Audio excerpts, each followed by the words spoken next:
என் பேர் ராஜலட்சுமி. நான் ராஷ்டிரிய லோக் ஜனசக்தி கட்சியோட மாநில செயலாளராக இருக்கேன்.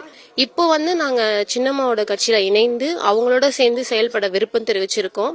அது நாங்க ரொம்ப பெருமையாகவும் ஃபீல் பண்றோம். சின்னம்மாவோட நாங்க அந்த கட்சியில இணைந்து தமிழகத்துக்கும் பெண்களுக்கும் மேலும் நல்லது செய்யணும் அப்படின்னு நினைக்கிறோம். இன்னும் கொஞ்சம் பாதுகாப்பா எல்லா இடத்துலயும் பெண்களும் முதன்மையா நிக்கணும் அப்படிங்கிறதுக்கு ஒரு உதாரணமா இவங்க இருக்காங்க.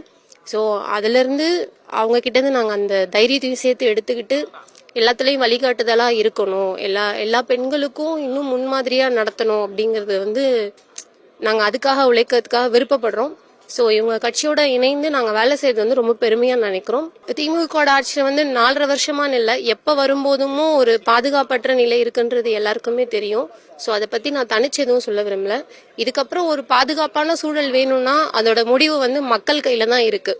அவங்க யோசிச்சு ஒரு அமைதியான சூழல்ல நம்ம தமிழகம் எப்படி இருக்கணுங்கிறத முடிவு பண்ணி அவங்க ஒரு பெண்மையா எப்படி ஒரு அம்மா குடும்பத்தை பாத்துக்கிறாங்களோ அந்த மாதிரி பெண்மை நம்மளுடைய நாட்டையும் பாத்துப்பாங்கன்னு சொல்லி ஒரு நம்பிக்கையில எல்லாரும் சப்போர்ட் பண்ணணும்னு நான் கேட்டுக்கிறேன்.